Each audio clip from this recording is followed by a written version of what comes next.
اظہر صاحب کل آپ نے یہ کہا تھا کہ آپ کی انفارمیشن ہے کہ عمران ریاض لاہور میں ہے، تو جہاں سے آپ کو انفارمیشن ملی جنہوں نے بتایا تو کورٹ میں آپ نے ان کا نام کیوں نہیں لیا؟ دیکھیے وجہ صرف یہ ہے، میں بتا دیتا ہوں آپ کو، ایک سینئر اینکر پرسن ہے، ایک ڈاکٹر ہے. میں آپ لوگوں کے کہنے پہ بتا رہا ہوں، میں نام ڈسکلوز نہیں کرنا چاہ رہا تھا. اب مجھے تو انہوں نے بتایا کہ کون سے سینٹر میں ہے. میں نے سی ٹی ڈی سینٹر کا نام لیا تھا. میں نے عدالت کو اس لیے بتایا تھا کہ سی ٹی ڈی سینٹر جو ہے نا، کون سا سی ٹی ڈی سینٹر ہے یہ ایک علیحدہ بات ہے، کس جگہ ہے وہ ایک علیحدہ بات ہے.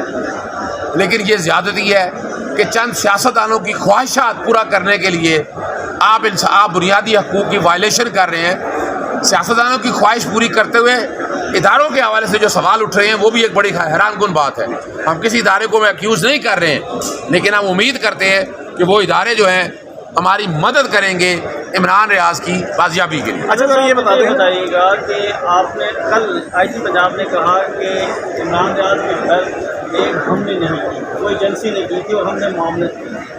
پتہ چل سکا وہ کون سی ایجنسی تھی، کس مقدمے میں جو ہے وہ نامزد تھے، مطلوب تھے، کیا وہ ایف آئی اے کی ایجنسی تھی؟ اچھا دیکھیں، ایک بات تو بڑی واضح طور پر ہے کہ ڈیٹینشن آرڈر جو ہیں اور کوئی ایف آئی آر نہیں ہے. یہ آئی جی پنجاب نے ہائی کورٹ میں بھی کئی بار کہہ چکے ہیں، اور ڈیٹینشن آرڈر سیال کورٹ میں جاری کیے گئے.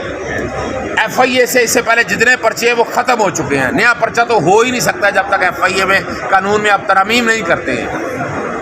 پولیس والے موجود تھے جب لاہور میں چھاپا مارا گیا گھر ان کے، اور سیالکوٹ جب لے کے گئے تو یہ پولیس والوں کو سارا کچھ پتہ ہے، اور اسی لیے سی سی ٹی وی فوٹیج اور سارا ثبوت جو ہے ہم ہائی کورٹ کے ریکارڈ میں اب لگا رہے ہیں.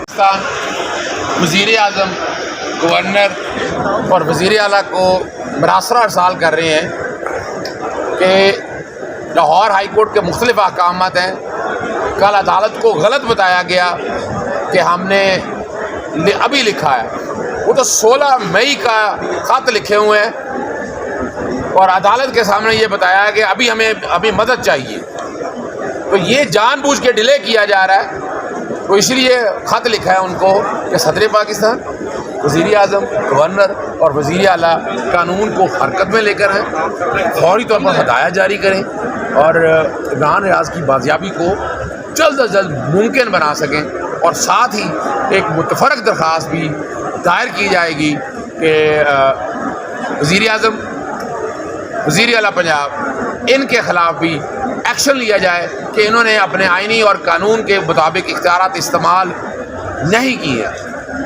تاریخ جو 25 مئی پڑھنے کی مین وجہ ہے، ہم نے تو روزانہ کی بنیاد پر بات کر رہے ہیں کہ چیف جسٹس صاحب 2 دن کے لیے شاید یہاں نہیں ہیں، تو اس وجہ سے ڈیٹ جو 25 مئی پڑی ہے کہ 2 دن یہاں پر موجود نہیں تھے. لیکن ہم اپنی جگہ پر روزانہ کی بنیاد پر جیسے آپ کو بتایا ہے یہ آواز اٹھا رہے ہیں، اور آج وہ مراسلہ بھی آپ کے ساتھ شیئر کر دیا جائے گا، اور ساتھ ہی متفرق درخواست بھی دائر کی جائے گی عدالت میں کہ وزیر اعظم، وزیر اعلیٰ، اور اس کے علاوہ اس درخواست میں ہم سی سی ٹی وی فوٹیج جو ہے، جو گھر کی ہے، جو عدالت میں ہم نے اس دن پیش کی تھی، عدالت نے کہا اپنے پاس ابھی رکھیں، لیکن ہم اس کو ریکارڈ کا حصہ بنا رہے ہیں کہ جو گھر میں گرفتاری کے وقت لوگ موجود تھے، اور دوسرا جو ہے وہ آلریڈی جو سیالکوٹ جیل سے گرفتاری کے حوالے سے ہے وہ علیحدہ موجود ہے. تو یہ ساری کی ساری چیزیں جو ہے نا اب ہم ریکارڈ کا حصہ بنا